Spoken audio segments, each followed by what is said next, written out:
and we can proceed. So I will take the gentleman straight ahead of me to start with. Thank you. Thank you, Mr. Manager. Ladies and gentlemen, dear ambassadors, my name is Ahmad Shahidov. I represent Azerbaijan Institute for Democracy and Human Rights. So today we are here to discuss promoting inclusion through interfaith, interreligious, and intercultural dialogue and cooperation, and to search for better ways to build a more inclusive, tolerant, and peaceful society. As a human rights defender, I would like to underline that intolerance, discrimination, and exclusion are not problems of one country or one region. They are global challenges that affect all of us. And recent events in the Middle East, Africa, and Ukraine have shown us this clearly. Armed conflicts rooted in intolerance, discrimination, and violations of human rights have forced millions of people to leave their homes and seek refuge in other parts of the world. And these crises prove that where discrimination and exclusion grow unchecked, violence follows, and the consequences do not stay within national borders. In this context, I believe that it's also important to pay attention to South Asia.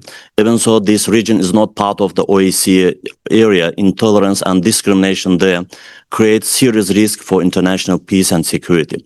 The situation in Jammu and Kashmir is one of the clearest examples of this.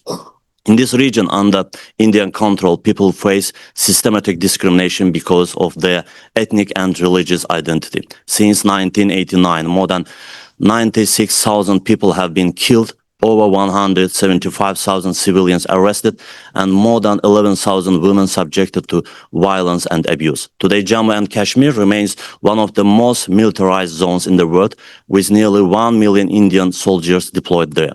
In 2019, the Indian government unilaterally revoked the special status of Jammu and Kashmir and began to introduce new demographic policies aimed at weakening the local Muslim majority population. These actions are in direct violation of international law, including the Fourth Geneva Convention and United Nations Security Council resolutions. Let us not forget that several binding resolutions of the UN Security Council, particularly Resolution 47, 51, 91, and 122 clearly call for the final status of Jammu and Kashmir to be determined through a free, fair, and impartial plebiscite under international supervision. Unfortunately, India has continuously ignored these international obligations and has pursued policies that... Sorry, I just wanted to clarify that we are focused on the OSCE region.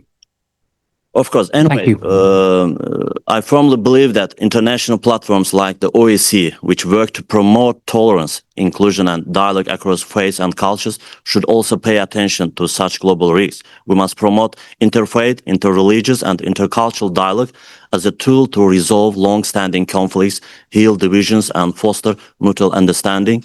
And intolerance and discrimination, wherever they happen, threaten global security, human dignity, and the values we all stand for. If we ignore the erosion of inclusion in one part of the world, we might face greater problems tomorrow. It's time to raise the alarm and to strengthen cooperation across faiths, cultures, and nations before it's too late. Thank you for your attention.